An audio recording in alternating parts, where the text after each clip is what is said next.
ठीक है गाइस, तो लेट्स स्टार्ट। और लास्ट टर्न पे जो रेजोनेंस पढ़ा था वहाँ तक आई थिंक सबको क्लियर है। सिंपल सी हमने क्या क्या बातें पढ़ी थी। हमने वर्ड रेजोनेंस में ये पढ़ा था, it is a delocalisation of electron cloud. और इलेक्ट्रॉन क्लाउड तीन तरह का होता था, एक सिग्मा इलेक्ट्रॉन क्लाउड, एक पाई इलेक्ट्रॉन क्लाउड और एक लोन पेयर। हमने कहा था कि सिग्मा इलेक्ट्रॉन क्लाउड तो देखो मूव कर नहीं सकता, स्ट्रॉन्गर बॉन्ड होता है, लेकिन पाई इलेक्ट्रॉन क्लाउड और लोन पेयर्स क्या कर सकते हैं, मूव कर सकते हैं। पर मूव करने का भी तरीका ऐसा नहीं कि कहीं पे भी मूव कर जाए, उनका जो मूवमेंट होता है that is known as conjugation. Conjugation का मतलब there is a possibility of pi bond, there is a possibility of pi bond. Pi bond की पॉसिबिलिटी बनने की अगर है तो उसको अपन कॉन्जुगेशन कहेंगे। इसको बिल्कुल बेसिक भाषा में अल्टरनेट पोजीशन भी कहते हैं। क्या कहते हैं? Alternate position. तो हमने कई सारे एग्जांपल पढ़े थे, पाई बॉन्ड अल्टरनेट पाई bond, pi bond alternate lone pair, pi bond alternate empty orbital, इस तरह के pi bond alternate free radical, इस तरह कई सारे एग्जांपल्स हम लोगों ने पढ़े थे। अब जो आज का हमारा टारगेट है वो क्या है, हम जितने भी रेजोनेटिंग स्ट्रक्चर्स बनाते हैं, वैसे मैंने लास्ट टर्न के ऊपर उसके ऊपर भी डिस्कशन किया था, जितने भी रेजोनेटिंग स्ट्रक्चर्स बनाते हैं उनकी कंपैरेटिव स्टडी, यानी कि उनमें से ज़्यादा स्टेबल कौन है और कम स्टेबल कौन है। कुछ पॉइंट्स मैंने बोर्ड पे लिखे भी थे, आप लोगों ने देखे होंगे। पहला पॉइंट क्या था, सिंपल सा था कि जितनी भी न्यूट्रल स्पीशीज होती हैं वो क्या होती हैं, ज़्यादा स्टेबल होती हैं। सेकेंड नंबर ये था कि अगर वो चार्ज स्पीशीज है या चार्ज स्पीशीज नहीं है, वॉट एवर भी, लेकिन जितना ज़्यादा चार्ज सेपरेशन है वो खराब है और चार्ज डीलोकलाइजेशन क्या है, अच्छा है। ये अपन ने पढ़ा था। इसी तरह से तीसरी चीज आती थी कि नेगेटिव चार्ज अगर है तो वो इलेक्ट्रोनेगेटिव एलिमेंट पे आना चाहिए था, और अगर पॉजिटिव चार्ज है तो वो इलेक्ट्रो पॉजिटिव एलिमेंट पे आना चाहिए था। ये बात बहुत इजी है। और एक आखिरी बात और सबसे इसके भी इंपॉर्टेंट ऊपर की बात चली जाती है, और वो कि ऑक्टेट कंप्लीट वाले स्ट्रक्चर ज़्यादा स्टेबल होते हैं बजाय किसके, ऑक्टेट इनकम्प्लीट वाले। ये चार पॉइंट्स हमने डिस्कस करे थे, और जो हमने रेजोनेटिंग स्ट्रक्चर्स बनाए थे उनकी इस बहाने कंपैरेटिव स्टडी भी हमने कर ली थी। यहाँ तक क्लियर है क्या? अब एक जो वर्ड आता है हमारे सामने वो आता है रेजोनेंस एनर्जी। छोटा सा एक टॉपिक है रेजोनेंस एनर्जी। मैं कोशिश करूंगा कि आप सब बच्चे उस पर ध्यान दें, ऐसी चीजें मैं आपको बताता हूं, देखना जरा ध्यान से। तो टॉपिक है रेजोनेंस एनर्जी।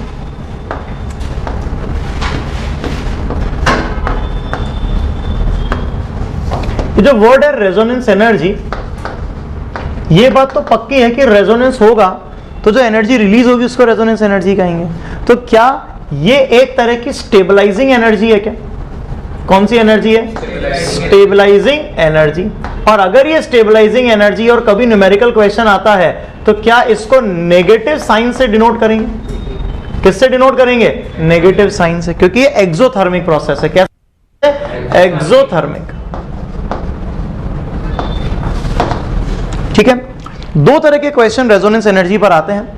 रेजोनेंस एनर्जी पर दो तरह के एग्जाम में क्वेश्चन आते हैं। पहला क्वेश्चन आता है कंपैरिजन।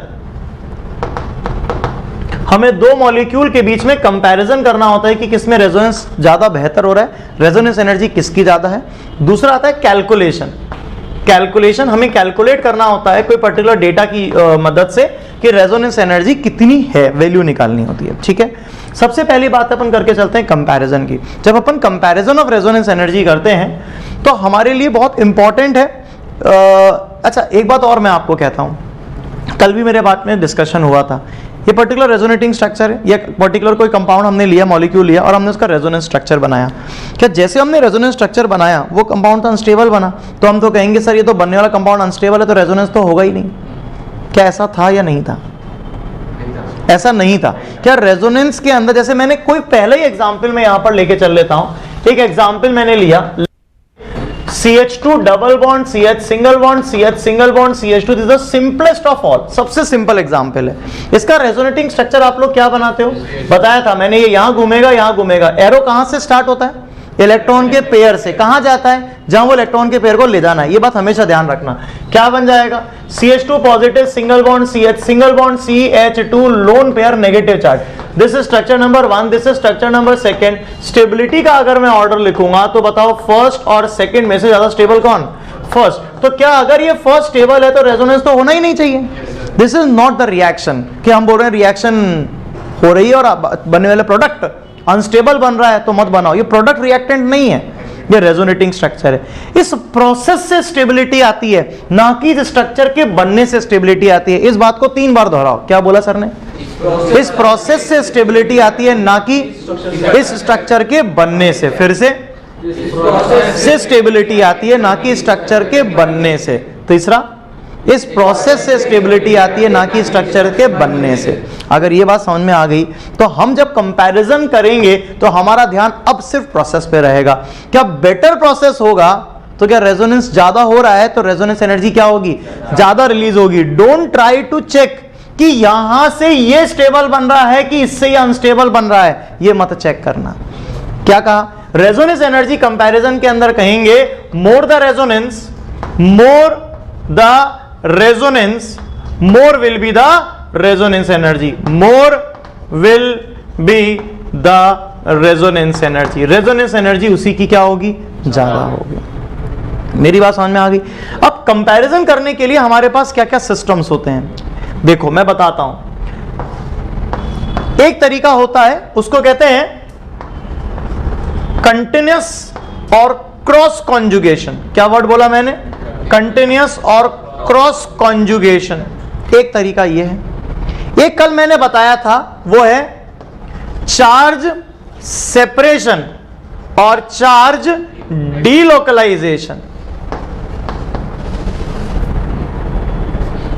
क्या क्या बोला, समझ में आ रहा है? एक है चार्ज सेपरेशन और एक चार्ज डीलोकलाइजेशन। क्या ये बात समझ में आ गई क्या? अब मैं आपको कुछ कंपाउंड्स बोर्ड पे लिखूंगा और आपसे पूछूंगा कि कहां रेजोनेंस एनर्जी किसकी ज्यादा है और कहां रेजोनेंस एनर्जी कम है। और इस बहाने हम लोग ये दो टॉपिक भी पढ़ लेंगे। कौन कौन से दो टॉपिक पढ़ लेंगे, क्या नाम है इनका, क्रॉस कॉन्जुगेशन और कंटिन्यूअस कॉन्जुगेशन। देखो जरा बोर्ड पर मैं आपको कुछ सिखाने जा रहा हूं, बहुत लेंगे, जिससे पहले कंपैरिजन सीखेंगे, फिर अपन कैलकुलेशन वाले कंसेप्ट पे सीख आएंगे। ठीक है, पहला क्वेश्चन है कंपेयर रेजोनेंस एनर्जी। पहला क्वेश्चन जरा बोर्ड पर ध्यान से देखना। पहला क्वेश्चन क्या है, पहला question is something like this, CH2 double bond CH single bond C double bond CH2 single bond CH double bond CH2। We have another question, CH2 double bond CH single bond CH double bond CH single bond CH double bond CH2। यहां पर pi bond pi bond pi bond, क्या conjugation में check करते हैं, pi bond single bond double bond single bond double bond, क्या ये इसका resonance कर रहा है, क्या इसका रेजोनेंस कर रहा है? तो क्या ये रेजोनेंस कर रहे हैं कि नहीं कर रहे हैं? कर रहे हैं। यहां देखो double bond single bond double bond single bond double bond, क्या ये भी रेजोनेंस कर रहा है, ये भी रेजोनेंस कर रहा है। ये कौन सा, this is known as cross conjugation. क्या कहलाता है ये, क्रॉस कॉन्जुगेशन। जबकि ये क्या कहलाता है, कंटिन्यूअस कॉन्जुगेशन। अब आप मुझे बताएंगे कि यहां पर रेजोनेंस एनर्जी किसकी ज्यादा, आवाज नहीं आई, कंटिन्यूअस कॉन्जुगेशन, क्योंकि यहां इलेक्ट्रॉन क्लाउड का घूमने का दायरा क्या ये है, इस इलेक्ट्रॉन क्लाउड के घूमने का दायरा ये है, जबकि यहां पर इलेक्ट्रॉन क्लाउड क्या बड़े दायरे के अंदर घूम रहा है। क्या बताइए, जितना इलेक्ट्रॉन के घूमने का दायरा बढ़ेगा उतनी तो स्टेबिलिटी बढ़ेगी, and more the stability more will be the resonance energy. जितनी ज्यादा स्टेबिलिटी गेन हो रही है रेजोनेंस से, वही रेजोनेंस एनर्जी का अभिप्राय है। क्या सभी बच्चों को क्लियर है, वर्ड समझ में आ गया? आगे सेकंड क्वेश्चन पे चलते हैं। We have second question something like this. मेरे पास क्वेश्चन है CH2 double bond CH single bond OH, मेरे पास क्वेश्चन है CH2 double bond CH single bond O minus. इन दोनों क्वेश्चन में अगर मैं देखूं तो यहां पर OH लोन पेयर का रेजोनेंस करवा रहा है, यहां पर भी ये रेजोनेंस करवा रहा है। जब यहां रेजोनेंस हो रहा है और यहां रेजोनेंस हो रहा है, तो आप बताइए बेटर रेजोनेंस कहां हो रहा है, सेकंड वाले में। क्यों, यहां पर अगर मैं देखूंगा तो क्या चार्ज सेपरेशन है या नहीं है, क्योंकि जब आप रेजोनेंस करवाओगे तो क्या O पे प्लस और C पे माइनस आएगा।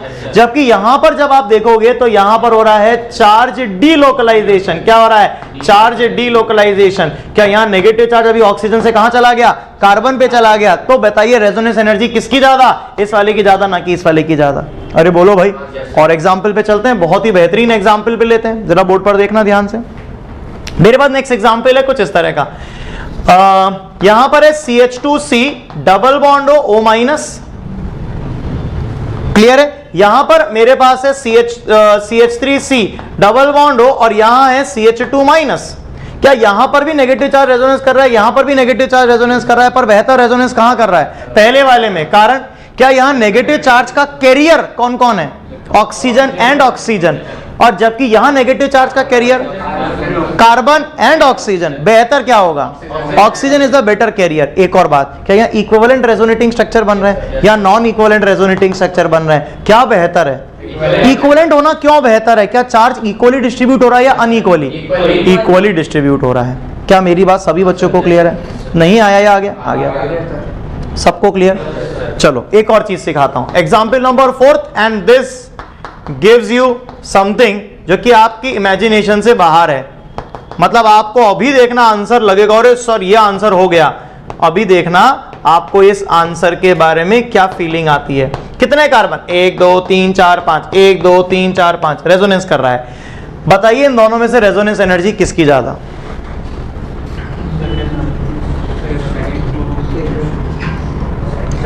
आवाज नहीं आई, आवाज नहीं आई।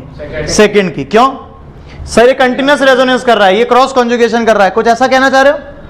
आवाज नहीं आ रही। yes, sir. जबकि हम ये कहेंगे कि दोनों की रेजोनेंस एनर्जी बराबर है। They are resonating structure of each other. ध्यान से देखो, अगर आप इसका रेजोनेंस करवाते हो तो क्या ये इसका रेजोनेंस करवाते हो तो ये बन जाएगा क्या? yes, sir. ध्यान से देखो, क्या आप ऐसे कहते हो क्या एक कंपाउंड और दूसरे कंपाउंड की रेजोनेंस एनर्जी कंपेयर करनी है? हाँ, ये थोड़ी कहते हो एक रेजोनेटिंग स्ट्रक्चर और दूसरे रेजोनेटिंग स्ट्रक्चर की वो कंपेयर करनी रेजोनेंस एनर्जी। रेजोनेंस एनर्जी है क्या? कंपाउंड जब रेजोनेंस करता है तो होने वाली प्रोसेस के कारण जो एनर्जी रिलीज होती है उसे क्या कहते हैं? Resonance energy. अब ये रेजोनेटिंग स्ट्रक्चर को इस रेजोनेटिंग स्ट्रक्चर, अरे ये एक दूसरे के रेजोनेटिंग स्ट्रक्चर अगर है तो थोड़ी कंपेयर करनी है। कंपेयर किस में करनी है? कंपाउंड 1 को कंपाउंड 2 के साथ। Either they are resonating structure of each other और दे आर डिफरेंट कंपाउंड। बोलो क्या है ये? क्या एक दूसरे के रेजोनेटिंग स्ट्रक्चर है या डिफरेंट कंपाउंड है? अरे वाह यार, समझ में आ रही है कि नहीं आ रही? नहीं आ रही है? मस्त काम। क्या सभी बच्चों को क्लियर है? नहीं आया? चलते हैं आगे अगला क्वेश्चन पे। मतलब एंडलेस क्वेश्चन है, हर क्वेश्चन में कुछ नया सिखाने के लिए एक एक क्वेश्चन नया नया लेता जा रहा हूं। ठीक है, आगे चलते हैं। मेरे पास 5th नंबर का क्वेश्चन है। ये क्वेश्चन समझ में आ गया? यहां पर resonating structure of each other है तो हमने कहा इसमें रेजोनेंस एनर्जी कंपेयर नहीं करेंगे, वो तो एक ही बात है, बाद में एक साथ में। बोर्ड पर आगे देख, हमने अगला सवाल यहां पर लिया कुछ इस तरह का कि मेरे पास है यहां oxygen double bond, this is known as furan. क्या कहलाता है ये? फ्यूरैन। और मैंने यहां पर डबल बॉन्ड सल्फर ले लिया। अब ऐसी कंडीशन के अंदर मुझे कंपेयर करना है कि दोनों में से बेटर रेजोनेंस कौन कर रहा है।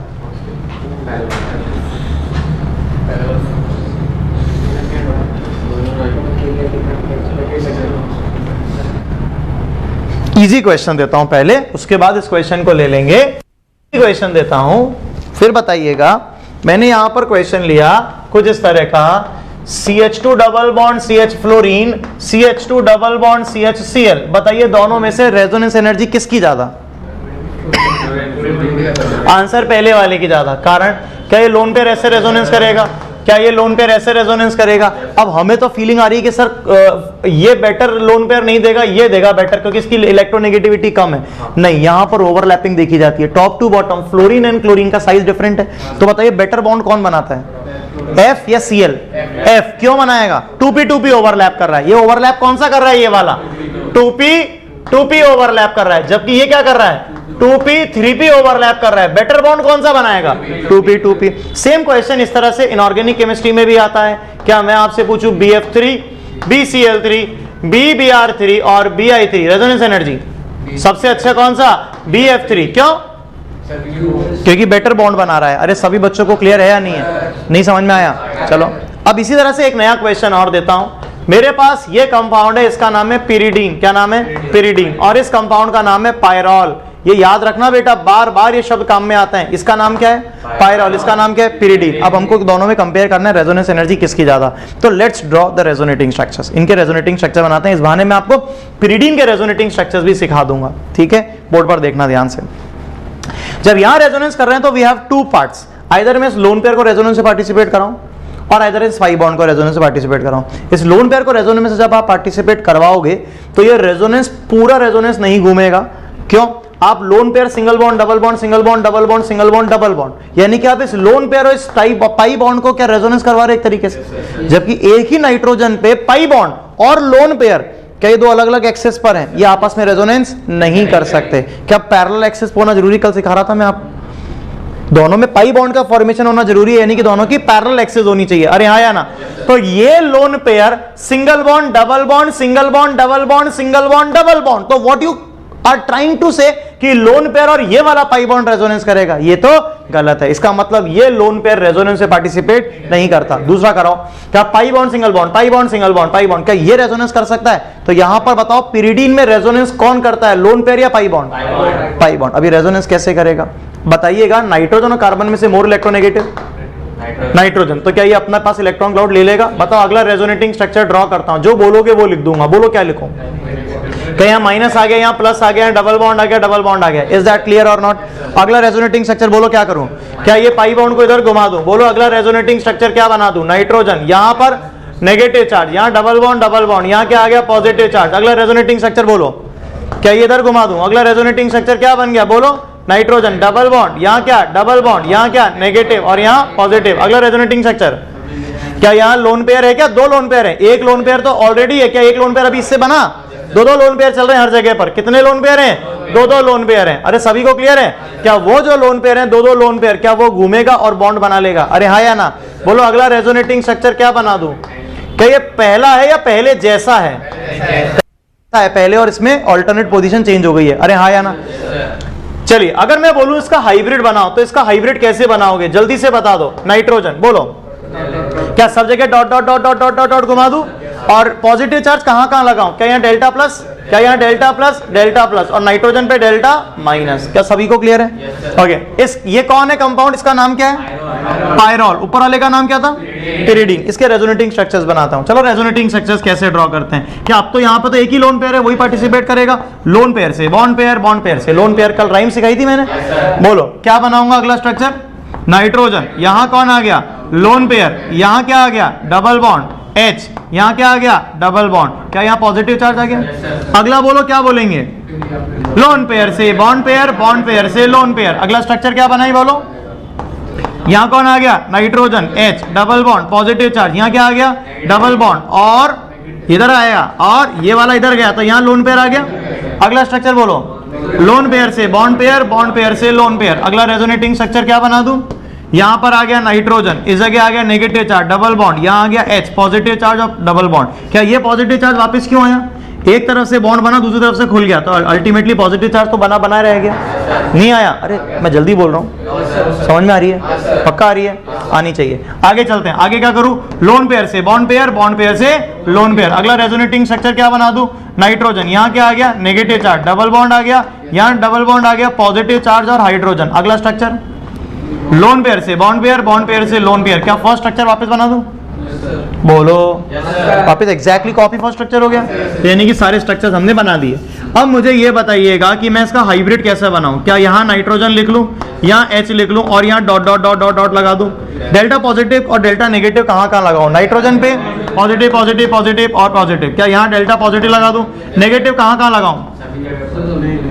क्या यहाँ delta minus delta minus delta minus delta minus? अरे हाँ या ना? Now look at the structures of pyridine and pyrrole and compare the resonance energy. Resonance energy pyrrole और pyridine में से किसकी रेजोनेंस एनर्जी ज्यादा है और क्यों? बताएंगे। मैं इतनी मेहनत से जो स्ट्रक्चर बनाया उससे आंसर आ रहा है, सोचो जरा ध्यान से। मेटा और पैरा तो होते ही नहीं, हो तो बेंजीन डेरिवेटिव के लिए होता है। यहाँ मेटा पैरा तो कंसेप्ट ही नहीं है।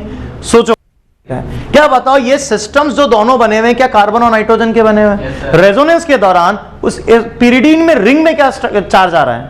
पॉजिटिव, और नाइट्रोजन पे? और पायरॉल के अंदर जब रेजोनेंस हो रहा है तो रिंग में चार्ज और नाइट्रोजन पे charge. What do you think किसकी ज्यादा होगी? pyridine की ज्यादा होगी। किससे? पायरॉल से। क्या ये कंसेप्ट समझ में आया? तो ये भी एक तरीका है क्या कंपेयर करने का? रेजोनेंस एनर्जी कंपेयर करने का। अरे आया है या नहीं आया है? आ गया है। मस्त पकड़ में आई बात? नहीं आई? आ गई। कोई कंफ्यूजन? 100%। एक तड़कता भड़कता क्वेश्चन जो कि हमारे लिए मतलब एकदम वरदान साबित हो सकता है कभी कभी। क्या है? 8th question. क्वेश्चन है H3PO4, H3PO3 और H3PO2 phosphoric acid, phosphorous acid, कल ही पढ़ाया है हाइपोफॉस्फोरस एसिड, कल पढ़ाया पूरा ऑक्सी एसिड मैंने। अरे बोलो भाई। इसने अपना H+ लूज करा, क्या बनाया? H2 PO4 माइनस, इसने अपना H प्लस लूज करा, क्या बनाया H2PO3 माइनस, इसने अपना H प्लस लूज करा, क्या बनाया H2PO2 माइनस। एक सवाल मुझे आप जवाब दीजिए, अगर इन तीनों में से जो सबसे ज्यादा स्टेबल होगा, क्या रिएक्शन उसके लिए तेजी से आगे जाएगी और क्या वो स्ट्रॉन्गर एसिड हो जाएगा? तो अगर मुझे आप में से कोई बच्चा एसिडिक स्ट्रेंथ का ऑर्डर बताता है तो वो क्या बताता है? इन जनरल मैं आपसे पूछूं H2SO4 और H2SO3 स्ट्रॉन्गर एसिड कौन? H2SO4, HNO3 और HNO2 में HNO3, HClO, HClO4 में HClO4, उससे कम HClO2, उससे कम है ना? लगता है यही आंसर होगा। तो मैं यहां पे पूछ रहा हूं H3PO4, H3PO3 और H3PO2, इन तीनों में से सबसे ज्यादा वो क्या कह सकते हैं, क्या एसिडिक कौन होगा? ठीक है, एक बार चेक करो, बताओ, सोचो। चलो हाँ, तो अगर मैंने आपसे पूछा कि H3PO3, H3PO4, H3PO2 में स्ट्रॉन्गर एसिड कौन?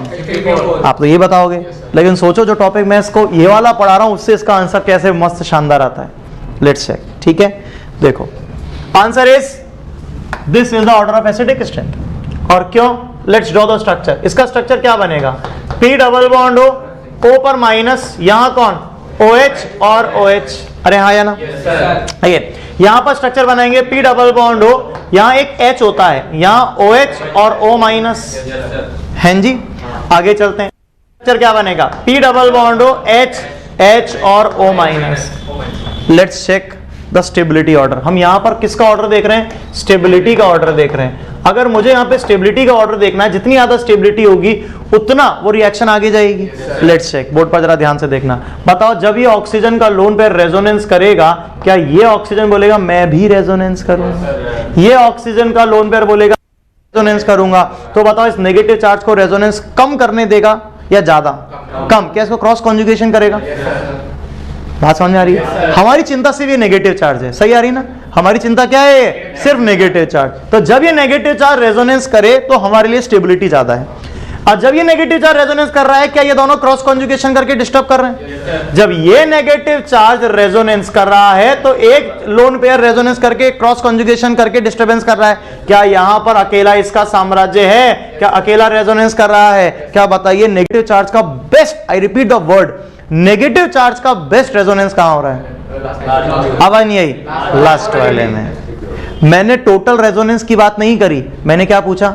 नेगेटिव चार्ज का रेजोनेंस कहां सबसे ज्यादा है? बोलो आंसर क्या आया? बात समझ में आ गई? और इसीलिए this is the order of stability.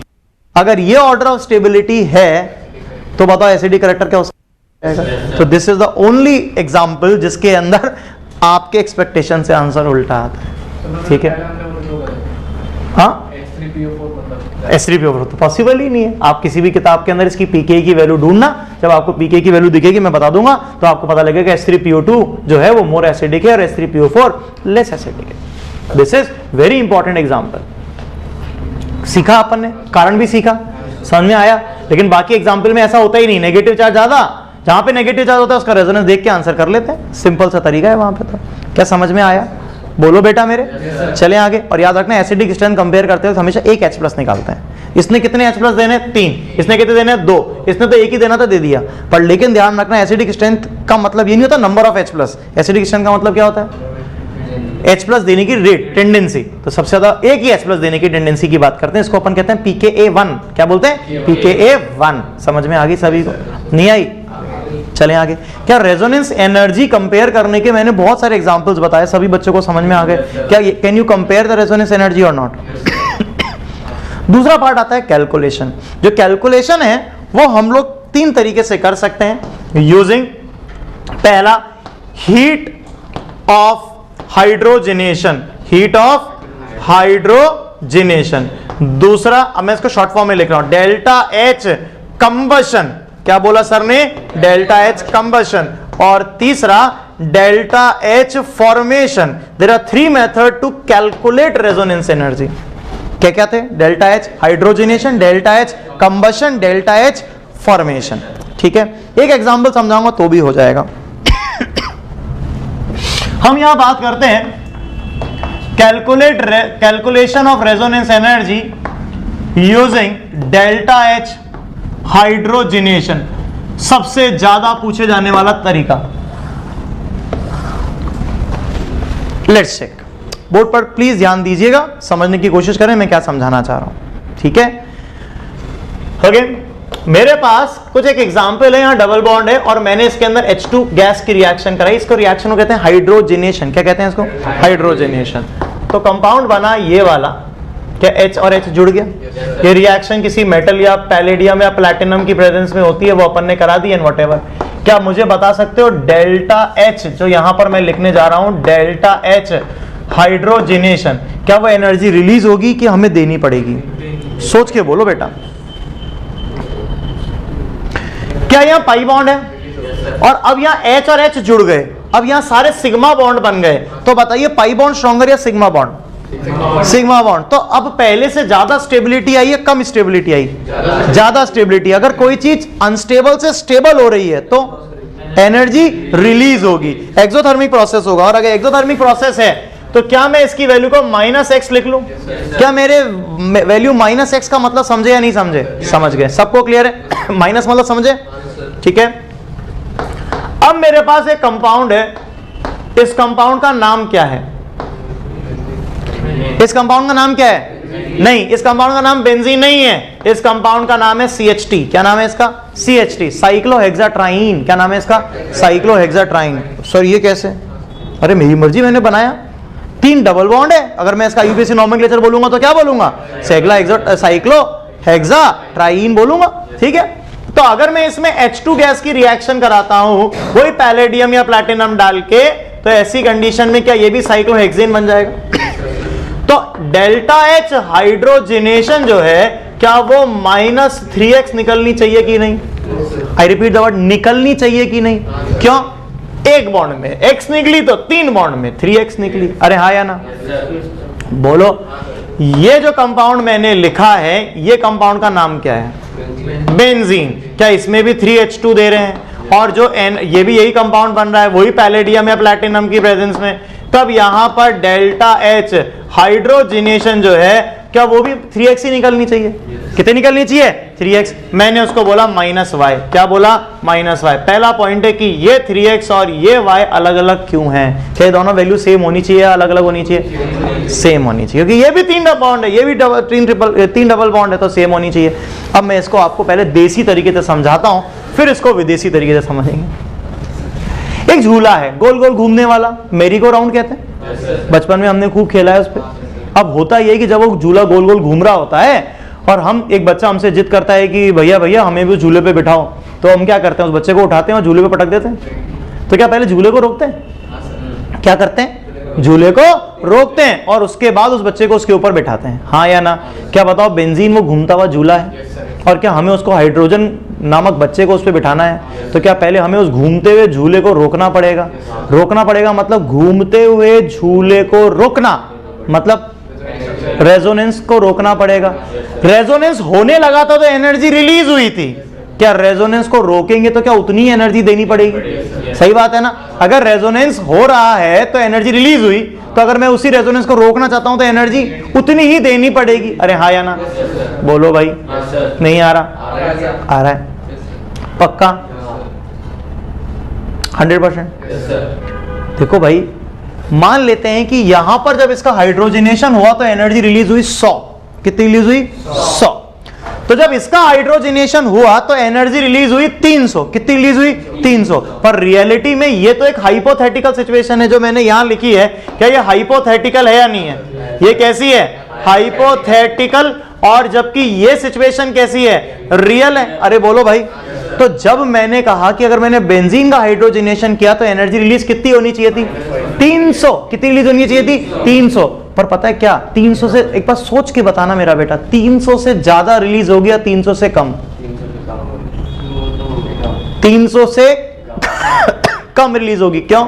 क्या पहले हमने रेजोनेंस को रोका फिर हाइड्रोजन को बिठाया? अरे आया ना? मेरे को रेजोनेंस को रोकने के लिए 30 एनर्जी लग गई, या मान लो 40 एनर्जी लग गई। कितनी एनर्जी लग गई? 40 एनर्जी लग गई। तो रिलीज कितनी हुई? 260 रिलीज हुई। अरे कितनी रिलीज हुई? 260। तो बताओ वो 40 एनर्जी क्या थी? आवाज नहीं आई। क्या रिलीज होनी कितनी चाहिए थी? 320। तो मैंने कहा resonance energy is the delta H expected minus delta H observe. क्या डेल्टा एच एक्सपेक्टेड माइनस 300 थी और डेल्टा एच ऑब्जर्व कितनी है? माइनस 600, 220, 260। अरे हाँ या ना? ये माइनस और ये माइनस अलग कहानी है, और ये माइनस कर रहे हैं एक्सपेक्टेड होनी इतनी चाहिए थी और हुई इतनी। अरे हाँ या ना? अरे बताओ, माइनस 300 माइनस 240 260 कितने होते हैं? माइनस 40। माइनस 40 क्या आ गई? रेजोनेंस एनर्जी आ गई। क्या समझ में आ गई क्या? तो आपके लिए एक फॉर्मूला मैंने तैयार कर दिया कि delta H resonance energy is actually delta H expected minus delta H observe. क्या सभी बच्चों को ये जो हमने फॉर्मूला क्रिएट किया, क्या सभी बच्चों को समझ में आ गया? क्या नहीं आया? बोलो बेटा। इस पे ग्राफ ड्रॉ करते हैं। ग्राफ ड्रॉ करते हैं। ये वही एनर्जी का ग्राफ है, ठीक है। यहां पर कुछ भी नहीं है, बस एक मैंने लाइन ले ली, कोई एक्सेस के ऊपर कुछ लिखना नहीं है।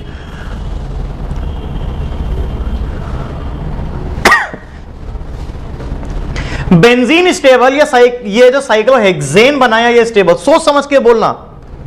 बेंजीन स्टेबल या साइक्लोहेक्सेन स्टेबल? Cyclohexane stable. क्यों? समझ में आ गई ना बात? तो एनर्जी की स्केल में नीचे किसको बनाऊं? साइक्लोहेक्सेन को सबसे नीचे बनाऊं? अरे हाँ या ना? पक्का? क्या बेंजीन यहां बनाऊं और CHT यहां बनाऊं? अरे हाँ या ना? बताओ, बेंजीन से लेकर यहां तक का गैप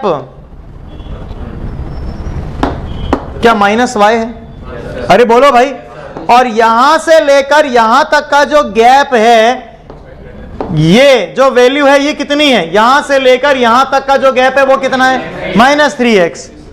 बताओ, बेंजीन में रेजोनेंस हो रहा है और साइक्लोहेक्साट्राइन में रेजोनेंस नहीं हो रहा है। रेजोनेंस हो रहा है और रेजोनेंस नहीं हो रहा है, इन दोनों की एनर्जी के गैप को अपन क्या कहते हैं? Resonance energy. रेजोनेंस एनर्जी क्या है बताओगे? ये बताएगा। क्या है रेजोनेंस एनर्जी? रेजोनेंस एनर्जी क्या है बोलो? जब रेजोनेंस होगा तो एनर्जी रिलीज होगी, वो क्या कहलाएगी? Resonance energy. ये क्या है? रेजोनेंस नहीं हो रहा है, ये रेजोनेंस। इन दोनों के बीच का एनर्जी डिफरेंस क्या कहलाएगा? क्या इसमें माइनस y है? ये वाली वैल्यू में से इसको माइनस कर दिया, आ गया आंसर। नहीं आया? आ गया। कुछ उल्टा बनाया? पक्का? बिल्कुल उल्टा बनाया, ध्यान से देखो फिर बताओ मुझे। बताओ, बेंजीन नीचे आएगा कि साइक्लोहेक्साट्राइन नीचे आएगा? ज्यादा स्टेबल कौन है? बेंजीन। और यहां कौन आएगा? साइक्लोहेक्साट्राइन। अब मुझे बताओ, ये वाली वैल्यू कौन सी वैल्यू है? यहां पे क्या लिख सकता हूं मैं? बेंजीन और साइक्लोहेक्साट्राइन के बीच का गैप, क्या ये माइनस y है? क्या इसको अपन एक्सपेक्टेड बोल रहे हैं? Experimental delta H observe. अरे बोलो भाई। और इसको क्या बोलेंगे? बोलो, डेल्टा एच एक्सपेक्टेड। घर जाके ध्यान रखना, इसको एक्सपेक्टेड लिखना, EXP लिख दोगे तो एक्सपेरिमेंटल भी हो जाएगा। एक्सपेरिमेंटल तो ऑब्जर्व का दूसरा नाम है। अरे हाँ या ना? बताओ, हम क्या करते हैं? क्या एक्सपेक्टेड में से ऑब्जर्व को माइनस करते हैं? क्या लिखा? एक्सपेक्टेड में से ऑब्जर्व को माइनस करा तो क्या आ गया? Resonance energy. ये कौन है? बेंजीन। और ये कौन है? साइक्लोहेक्साट्राइन। बताओ, बेंजीन में रेजोनेंस हो रहा है कि नहीं? और साइक्लोहेक्साट्राइन में कौन कहां सीक्वेंस में आएगा? समझ में आ गया? नहीं आया? वापस बोलता हूं। क्या रेजोनेंस एनर्जी हाइड्रोजनेशन से अगर आपको निकालनी, कैसे निकालोगे? समझ में आ गई? अगर मैं आपको एक और एग्जांपल दे दूं, इधर देखो बोर्ड पे। इसकी मैंने आपको resonance energy they the, let's say x minus x, और मैंने आपसे बोला कि नेफ्थलीन हमारे पास है और आपको इसकी रेजोनेंस एनर्जी निकालनी है। क्या करोगे? इसकी x है तो इसकी कितनी होगी? 1 2 3 4 5 5x होनी चाहिए। और देगा एग्जाम में वो कितनी? z। तब क्या करोगे? 5x और z के बीच का जो गैप है वही क्या है? इससे आसान कुछ हो ही नहीं सकता। अरे हाँ या ना? होनी कितनी चाहिए थी? 5x। और है कितनी? जितनी। क्या उन दोनों के बीच का जो डिफरेंस है वही क्या है? Resonance energy. एक्सपेक्टेड और ऑब्जर्व के बीच का जो डिफरेंस है। एक्सपेक्टेड कहां से लाओगे? समझ में आ गई आप? अब आपको मैं कंबशन और फॉर्मेशन ओरली सिखा सकता हूं, बहुत छोटा तरीका है। चलो, क्या दुनिया की सारी कंबशन रिएक्शन एक्सोथर्मिक होती है? मैंने कोई कंपाउंड लिया और उसके ऊपर ऑक्सीजन की रिएक्शन कराई और कंबशन करा, एनर्जी रिलीज हुई? हो गई। जैसे बेंजीन में 6 कार्बन है और 6 हाइड्रोजन है, यानी कि C6H6 है। अगर मैं नॉर्मली 6 कार्बन और 6 हाइड्रोजन का कंबशन कराता हूं नॉर्मली, जिसमें रेजोनेंस नहीं हो रहा, तो एनर्जी रिलीज होती है X। और अगर मैं बेंजीन का कंबशन करवाता हूं तो एनर्जी रिलीज होती है Y। बताओ पहले तो ज्यादा कौन सी होगी?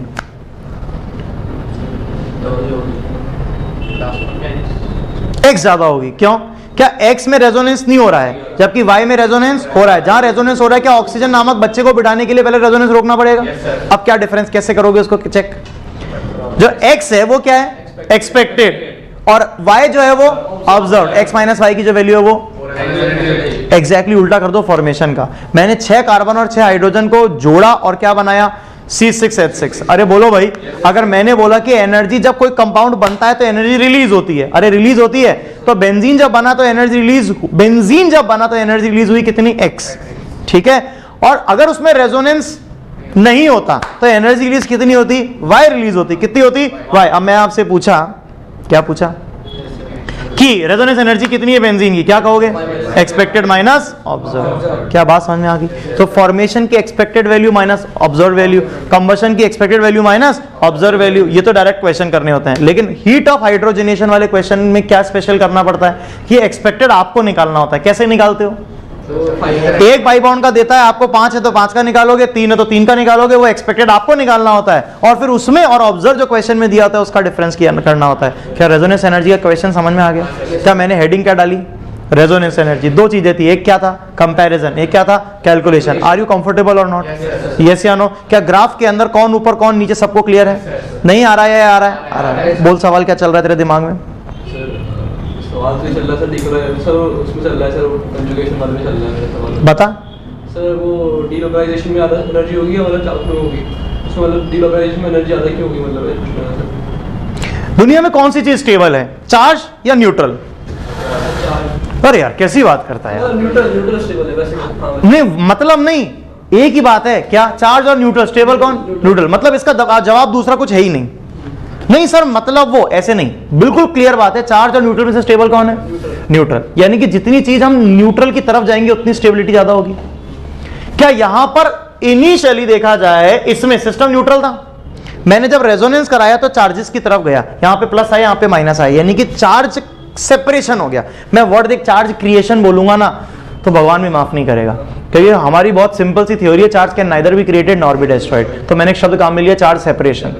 अरे कोई चीज न्यूट्रल है, मैंने सेपरेट कर दी तो प्लस माइनस आ गए, तो यहां पर सेपरेट करते चार्ज सेपरेशन आ गया। जबकि यहां नेगेटिव चार्ज था, भाई मैंने उसको डिस्ट्रीब्यूट कर दिया। क्या चार्ज डिस्ट्रीब्यूट कर दूंगा तो अच्छा हो जाएगा ना? बस। तो चार्ज सेपरेशन और चार्ज डीलोकलाइजेशन ज्यादा अच्छा क्या है? More the delocalisation more will the stability. नहीं आया? ले, तेरे सवाल पर एक सवाल और, यहीं पर 5वां नंबर सवाल क्या है? बेंजीन है, उस पे मैंने लगाया CH2 पॉजिटिव और मेरे पास है CH2 double bond CH single bond CH2 positive. अब देख, बहुत शानदार क्वेश्चन, इसमें और इसमें रेजोनेंस एनर्जी किसकी ज्यादा? सोच समझ के बोलो। फर्स्ट वाले की। क्यों? पॉजिटिव चार्ज रेजोनेंस कर रहा है 1 2, मतलब लगभग यहाँ पे 3 कार्बन के साथ और यहाँ 4 कार्बन के बीच में रेजोनेंस कर रहा है, जबकि यहाँ पर 2 कार्बन के बीच में। लेकिन एक बच्चे ने मुझे पता है इस समय क्या टोका, सर यहाँ तो रेजोनेटिंग स्ट्रक्चर बन रहे हैं, इक्विवेलेंट रेजोनेटिंग स्ट्रक्चर बन रहे हैं। अरे हाँ या ना? ये कंपेयर कर लो, लेकिन अगर नंबर ऑफ रेजोनेटिंग स्ट्रक्चर बराबर हो तभी कंपेयर करोगे यार। अरे हाँ या ना? यहाँ रेजोनेटिंग स्ट्रक्चर कितने बन रहे हैं? 5 रेजोनेटिंग स्ट्रक्चर बनाते हो, यहाँ 2 रेजोनेटिंग स्ट्रक्चर बना रहे हो, कैसे कंपेयर कर सकते हो? अरे हाँ या ना? इस तरह से यहाँ पे भी चार्ज डीलोकलाइजेशन है, यहाँ पे भी चार्ज डीलोकलाइजेशन है, पर यहाँ ज्यादा डीलोकलाइजेशन है तो इसकी रेजोनेंस एनर्जी ज्यादा हो गई। अब मैं आपसे इसी पे सवाल पूछता हूँ, बताओ इन दोनों में से स्टेबल कौन है? ये अलग अलग कंपाउंड है, एक ही कंपाउंड के 2 रेजोनेटिंग स्ट्रक्चर हैं, अलग अलग कंपाउंड। अब मैं आपसे पूछूं दोनों में से स्टेबल कौन है? फर्स्ट वाला। अब मैं आप जब कार्पेटेन की स्टेबिलिटी पढ़ाऊंगा तो मैं आपसे पूछूंगा, बताओ दोनों में से कार्पेटेन कौन सा स्टेबल है? अरे वाह यार, समझ में आ गया क्या? नहीं आया? आया बेटा? समझ में आ गई बात? क्या रेजोनेंस एनर्जी पे जो एग्जाम में क्वेश्चन बन सकते हैं, क्या समझ में आ रहे हैं कि नहीं आ रहे हैं? आ रहे हैं, पक्के से आ रहे हैं। आपके पास बहुत कम समय है, जल्दी से कॉपी करना है, फटाफट कॉपी करो। हो गया? यहां तक हो गया सभी का? कोई डाउट यहां तक बोलो? समझ में आ गया? चलते हैं आगे। अब रेजोनेंस से रिलेटेड एक और हमारे सामने आता है, और टॉपिक क्या है?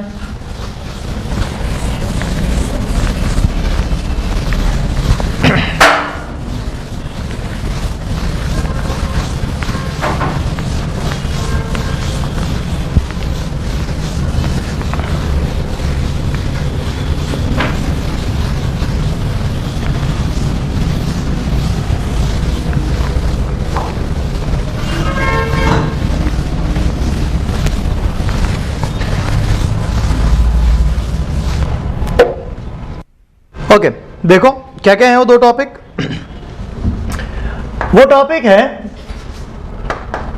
प्लस एम और माइनस एम इफेक्ट,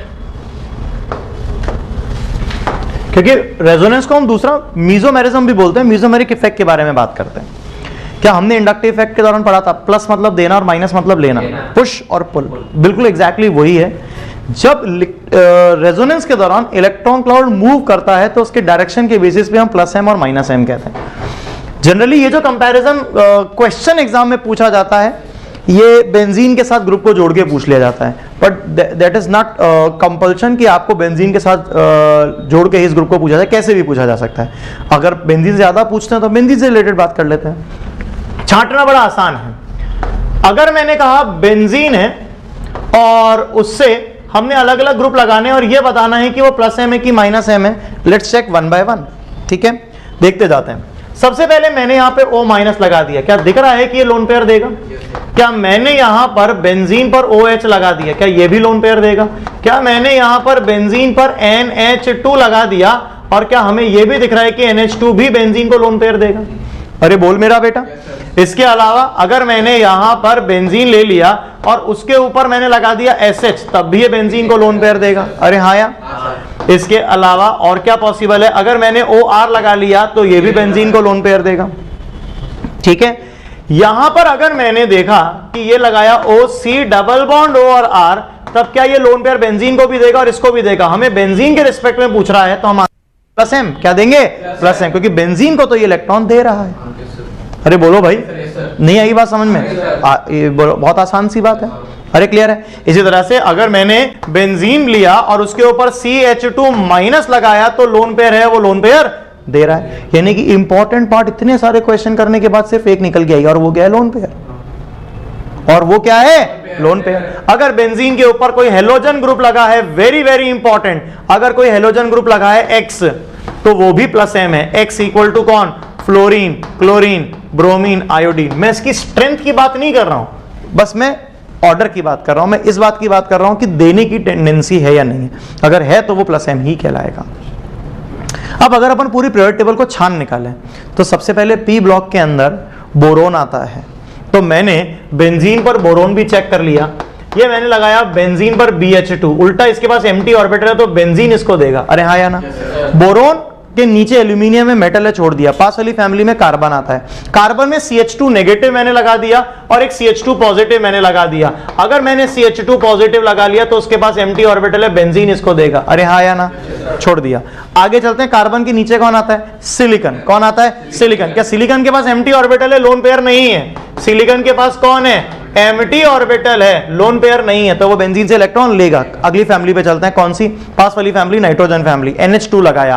क्या मैंने यहां पर NH2 लगाया तो ये क्या है? प्लस एम है, क्योंकि नाइट्रोजन के बाद लोन पेयर है, वो देगा। अगर मैंने इसकी जगह पर NR2 भी लगाया होता तो भी वो लोन पेयर देता। अरे क्लियर है? नाइट्रोजन के नीचे कौन आता है? फास्फोरस। अगर हम फास्फोरस की बात करेंगे तो फास्फोरस एक ऐसी स्थिति है जो कि लोन पेयर दे भी सकता है और ले भी सकता है। कारण है कि फास्फोरस एम्प्टी ऑर्बिटल है, पर मेजरली वो लोन पेयर देगा, क्योंकि उसके बाद लोन पेयर अगर वो लेता है तो नेगेटिव चार्ज जनरेट होगा, कोई सेंस नहीं है, इसलिए वो लोन पेयर देगा। दोनों कर सकता है, ये बात क्वेश्चन का ध्यान रखना। तो इस तरह से सल्फर भी दोनों कर सकता है। ठीक है, फिर ये हो गया नाइट्रोजन भी हो गया, फास्फोरस भी हो गया। नीचे अगर अपन सामने वाली फैमिली पे चलते हैं, ऑक्सीजन फैमिली पे। कौन सी फैमिली? ऑक्सीजन। तो मैंने लगा लिया O माइनस, OH लगा लिया, मैंने OR लगा लिया। यहां पर मैंने लगा लिया सल्फर, SH लगा लिया, SR लगा लिया। सभी प्लस एम शो कर रहे हैं। क्लियर है क्या? पास वाली फैमिली कौन सी है? हेलोजन। अगर हेलोजन फैमिली है तो मैंने क्या कर लिया वहां पर? क्या सभी बच्चों को क्लियर हो गया? क्या नहीं आया? आ गया। अब कुछ और एग्जाम्पल्स की बात करता हूं, बोर्ड पर बहुत बहुत ही गौर। हाँ बोल। अरे हेलोजन के पास लोन पेयर देने की, लोन पेयर है, 3 लोन पेयर है, लेगा कैसे? तो इंडक्टिव के थ्रू लेता है, इलेक्ट्रोनेगेटिविटी ज्यादा, वो सिग्मा बॉन्ड को सरकना कहते हैं। यहां पर इलेक्ट्रॉन बाकायदा मूव कर रहा है, डीलोकलाइज हो रहा है अपनी जगह से। बात समझ में कि जैसे अभी बेंच सरकी थी, हल्की सी सरक गई थी, पर ये थोड़ी कि यहां से उठ के वहां और वहां वाली यहां, दैट इज डीलोकलाइजेशन। बात समझ में आ गई? हाँ, ओके। यहां अगर अपन बात करेंगे तो कुछ स्पेशल चीज क्या है, अगर यहां पर कुछ इस तरह का सिस्टम लगा हो, जब एक less electronegative atom more electronegative atom से पाई बॉन्ड के थ्रू जुड़ा हो, इस स्टेटमेंट को वापस बोलो, जब एक less electronegative atom more electronegative atom से पाई बॉन्ड के थ्रू जुड़ा हो तो वो -r दिखाता है या -m दिखाता है। क्या ये इससे लेगा, ये इसको दे देगा? क्योंकि इसके आगे मजबूरी है। क्या ऐसी कंडीशन में ये हो गया एल्डिहाइड, क्या यहां पर हम R लगा दें तो क्या कीटोन भी बिल्कुल ऐसा ही करेगा?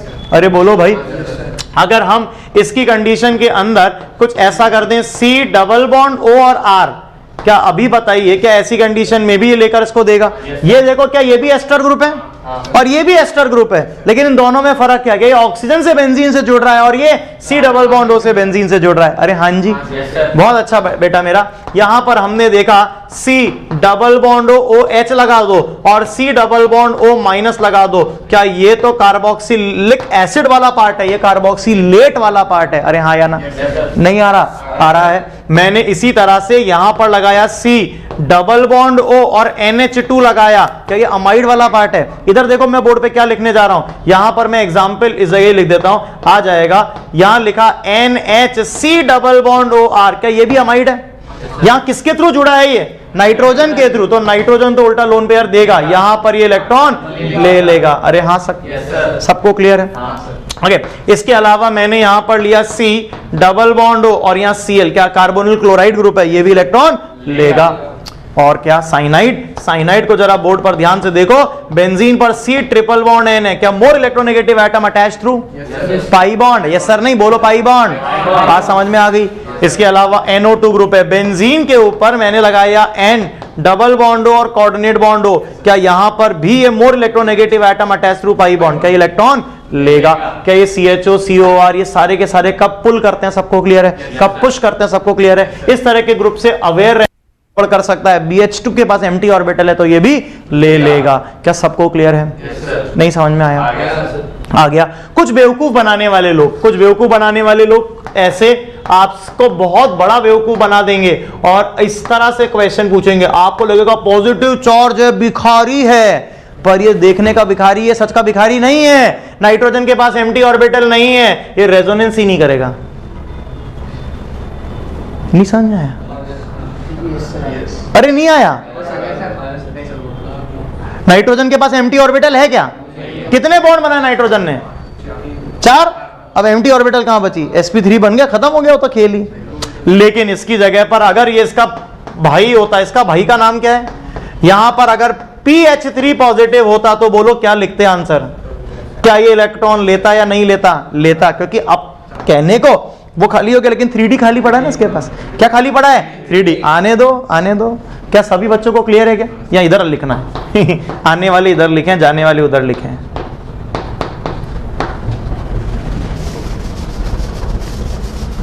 बोलो, क्या यहां तक मेरी बात समझ में आ गई या नहीं आ गई? बताइए तो सही। ये बेवकूफ बनाने वाले लोग हैं। कुछ लोग जो डबल काम भी कर सकते हैं डिपेंडिंग ऑन द सिचुएशन। यहां पर लगा दो N डबल बॉन्ड O, क्या लोन पेयर है? इसकी नजर गई लोन पेयर पे, ये बोलेगा सर ये तो देगा। इसकी नजर गई पाई बॉन्ड से अटैच से, सर ये बोलेगा लेगा। तो ये दोनों काम कर सकता है? यस सर, ये दोनों काम कर सकता है। नहीं आया? इसी तरह से अगर मैंने कहा यहां पर S पर लोन पेयर डबल बॉन्ड और OH टाइप कुछ आ गया, तब क्या होगा?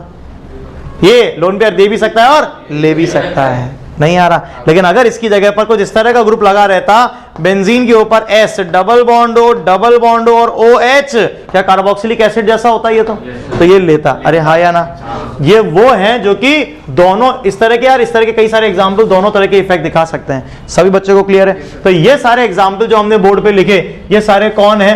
+m। ये सारे कौन है? -m। क्या ये बात समझ में आ गई?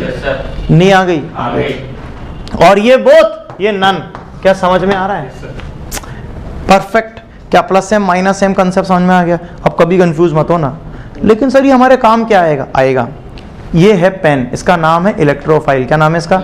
इसको इलेक्ट्रॉन से प्यार है। किससे प्यार है? इलेक्ट्रॉन के। और कौन से इलेक्ट्रॉन से प्यार है? बेंजीन के इलेक्ट्रॉन से प्यार है। किसके इलेक्ट्रॉन से प्यार है? बेंजीन के। ये अटैक करने गया बेंजीन के इस वाले केस में। क्या बताओ ये बेंजीन पे तेजी से अटैक करेगा, स्लोली अटैक करेगा? तेजी से। क्यों? क्या बेंजीन पर इलेक्ट्रॉन डेंसिटी बढ़ गई? और जब यहां अटैक करेगा तो ये धीरे से अटैक करेगा। क्यों? क्या बेंजीन पर इलेक्ट्रॉन डेंसिटी कम हो गई, क्योंकि सारा इलेक्ट्रॉन क्लाउड तो ऊपर खिंच गया। अरे सभी बच्चों को क्लियर है? तो इसको कहते हैं रेट ऑफ इलेक्ट्रोफिलिक अटैक। क्या कहते हैं क्वेश्चन का? Rate of electrophilic attack. हो गया इससे? अरे सबको समझ में आ गया? वर्ड होता है सोने पे सुहागा। बदमाश और वो भी बड़ा वाला डाकू।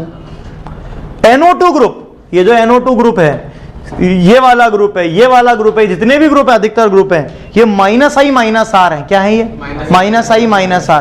क्या ये रेजोनेंस से ले ही रहे हैं और इंडक्टिव से भी ले रहे हैं? तो क्या ये बेंजीन को किसी लायक छोड़ेंगे? पूरे इलेक्ट्रॉन क्लाउड खींच लेंगे। बात समझ में आ गई है? जैसे हेलोजन है, ये +R है, ये कैसा है? +R और -I है। कि इंडक्टिव से तो ले रहा है और रेजोनेंस से दे रहा है, कि ये डबल काम कर रहा है। अरे हाँ या ना? लेकिन यहां पर O- +I और +R है। क्या है ये? +I और +R। क्या दोनों तरफ से दे रहा है ये?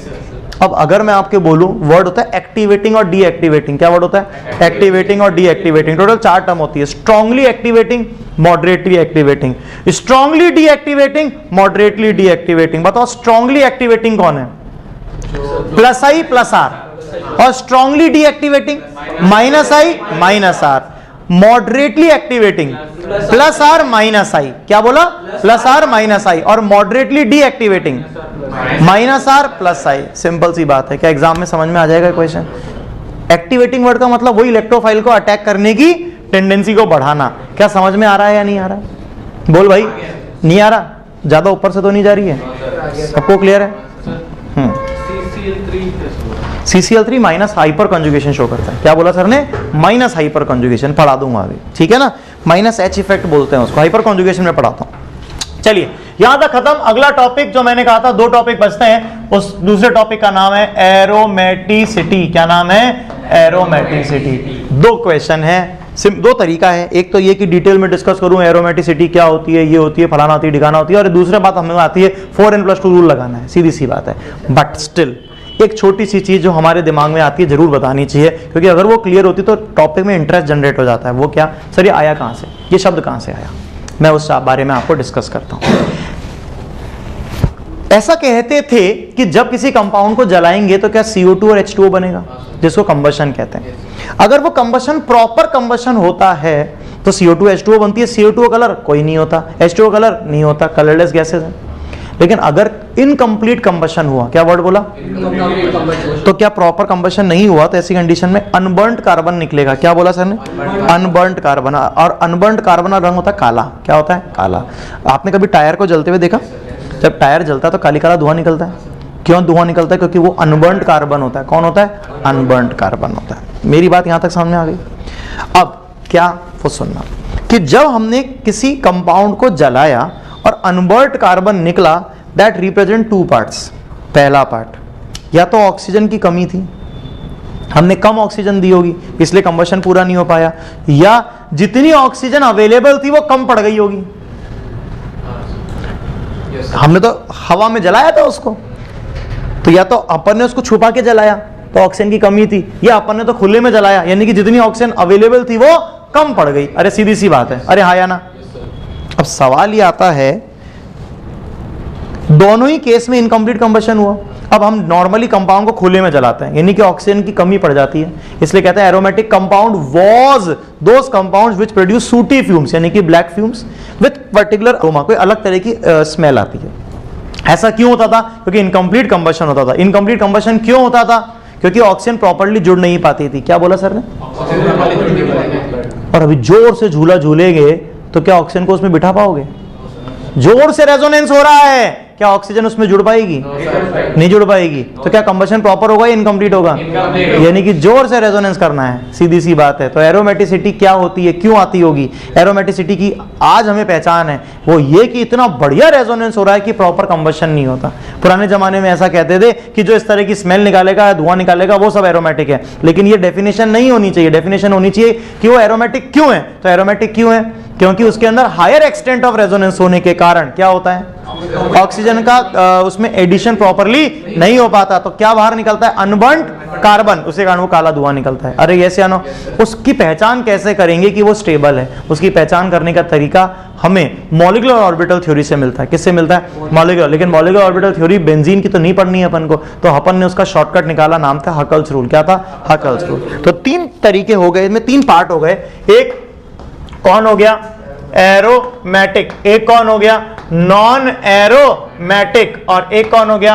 Anti aromatic. बस आपको तो ये समझना है कि जो रूल फॉलो कर रहे हैं एरोमेटिक और एंटी एरोमेटिक के, वो तो एरोमेटिक और एंटी एरोमेटिक हो गए, और जो दोनों में से कोई भी रूल फॉलो नहीं कर रहा वो, तो यहां पर पॉइंट क्या है कि साइक्लिक होना चाहिए। यहां पर भी पॉइंट क्या है? साइक्लिक होना चाहिए। यहां पर क्या होना चाहिए? Cyclic continuous conjugation. और यहां पर भी क्या होना चाहिए? साइक्लिक कंटिन्यूअस कॉन्जुगेशन होना चाहिए। अरे हाँ या ना? यहां हकल रूल फॉलो होना चाहिए, that is 4n + 2 = pi electron in conjugation, in cyclic conjugation, in cyclic conjugation. क्या सभी बच्चों को क्लियर है? ये रूल फॉलो हो जाना चाहिए। जबकि यहां पर रूल क्या फॉलो होना चाहिए? बोलो। 4n = number of pi electron in cyclic conjugation. क्या सभी बच्चों को क्लियर है या नहीं है? Cyclic conjugation. क्या मेरी राइटिंग से कुछ प्रॉब्लम है? समझना इंपॉर्टेंट है। अभी अपन राइटिंग पे दिमाग नहीं लगा रहे हैं। अब जो मैं उस बात को ध्यान से सुनना, गड़बड़ क्या हो रही है? ये बेंजीन है, बेंजीन पर मैंने NH2 ग्रुप लगा दिया। क्या इसको आप एनिलीन के नाम से जानते हो? रेजोनेंस बोला 1 2 3 4 5 6। एक बच्चे ने कहा सर NH2 भी तो रेजोनेंस कर रहा था, उसने गिन लिए 8। कितने गिन लिए? 8। हमें इसको नहीं गिनना। क्यों नहीं गिनना? मैंने लिखा 4n + 2 = number of pi electron in cyclic conjugation. तो NH2 वाला ग्रुप को हमको साइक्लिक कॉन्जुगेशन में इन्वॉल्व नहीं करना। सभी बच्चों को यहां तक क्लियर हो गया? अरे हाँ या ना? ये बात सभी बच्चों को क्लियर हुई या नहीं हुई? बोलो, कोई कंफ्यूजन नहीं? बाकी आप लोगों को बहुत सारे एग्जाम्पल आते हैं। एरोमेटिक है, बेंजीन एरोमेटिक है, साइक्लो हेक्सा ट्राइन, साइक्लोपेंटाडाइनाइल ये एरोमेटिक है। अगर हमने कहा तो बेंजीन एरोमेटिक, इसके अलावा और एरोमेटिक कंपाउंड में क्या ये 3 मेंबर रिंग पॉजिटिव चार्ज, ये एरोमेटिक है। क्या यहां हमने डबल बॉन्ड लगाया, ये कैसा हुआ? गिनो कितने हो गए? 4। तो क्या एंटी एरोमेटिक हो गया क्या? अरे कैसा हो गया ये? Anti aromatic. इस तरह से कई सारे एग्जाम्पल आपसे पूछ सकते हैं, आपको तो टोटल लगाना और आंसर लगाना है। अरे ये भी सिखाऊं या आता है? या बहुत ज्यादा जरूरत है इसकी? मुझे लग रहा है कि उन चीजों पे उतना स्ट्रेस मत दो जो आपको आती है। आती है ना ये वाली चीज? तो यार डिस्कस करें इसको भी। एग्जाम्पल लिखूं? हो जाएंगे ना? जरूरत तो नहीं है। गलती जहां होती है वो समझा दिया मैंने, बाकी ये सिंपल चीजें हैं, बस इसमें काउंट करते हैं और आंसर लिख देते हैं। हाँ जी। एक ये बहुत ट्रोपोलियम आयन कहते हैं इसको, बहुत इंपॉर्टेंट एग्जांपल होता है। क्या यहाँ पर पॉजिटिव चार्ज होता है? गिनो 1 2 3 4 5 6। ये भी कैसा होता है? एरोमेटिक होता है। क्या सारे एग्जांपल समझ में आ रहे हैं कि नहीं आ रहे हैं? अरे बोलो मेरा बेटा, नहीं आ रहे हैं? ये वाला यहाँ लिख देता हूँ ताकि कंफ्यूजन ही खत्म हो जाएगा अगर आप कॉपी भी करोगे तो। अरे सभी बच्चों को क्लियर है? नहीं आया? आ गया। ये कंपाउंड कैसा होगा जरा बताओ? Non aromatic. अरे साइक्लिक कॉन्जुगेशन ही नहीं, यहीं तक रेजोनेंस है, यहाँ रेजोनेंस नहीं हो रहा।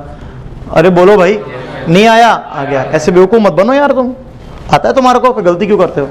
अरे सबको क्लियर है? नहीं आया समझ में? आ गया पक्का। पायरोल आ गया, पिरिडीन आ गया, सब इसके अंदर आएंगे, सब रेजोनेंस कर रहे हैं। साइक्लिक और नंबर ऑफ बॉन्ड्स आप जानते ही हो। एक और एग्जाम्पल जरूरी है लेना, लो। Double bond double bond double bond double bond, गिनो कितने हैं? 8। 8 मतलब क्या होना चाहिए था? Anti aromatic. पर होता क्या है? Non aromatic. क्यों नॉन एरोमेटिक होता है बताओ? ये जो स्ट्रक्चर होता है, ये स्ट्रक्चर ऐसे एग्जिस्ट करता है। किस तरह से? ऐसे टब शेप। क्या बोला सर ने? टब शेप की तरह एग्जिस्ट करता है। अगर ऐसे एग्जिस्ट करता है तो रेजोनेंस साइक्लिक ही नहीं हो पा रहा, क्योंकि साइकिल में होने के लिए क्या सब चीजें प्लेनर होना जरूरी है? ये पूरी बात समझ में आ गई? क्या रेजोनेंस समझ में आया या नहीं आया? आ गया। पक्के समझ में आ गया? 100%। ठीक है, ये क्लास क्लियर हो गई या नहीं हो गई? रेजोनेंस टॉपिक खत्म। अगला टॉपिक क्या आता है? Hyper conjugation. क्या आता है? Hyper conjugation. Hyper conjugation plus एक चीज और वो चीज पता है क्या? Application of resonance, inductive and hyper conjugation, ये चीज बचती है। तो अब बस थोड़ी सी देर में एक और क्लास चालू करते हैं। उस क्लास के अंदर क्या कर लेंगे? हाइपर कॉन्जुगेशन और सारी एप्लीकेशन, यानी कि कोशिश करते हैं कि आज ये वाला पार्ट पूरा कंप्लीट हो जाए, तो कल वाली क्लास में कुछ नया टॉपिक स्टार्ट कर देंगे। क्या ये बात समझ में आ गई या नहीं आ गई? यहाँ तक जो समझाया समझ में आ गया? पूरा रेजोनेंस क्लियर है? कॉपी कर लो इसको फटाफट से। ठीक है, इसके बाद मिलते हैं। ओके।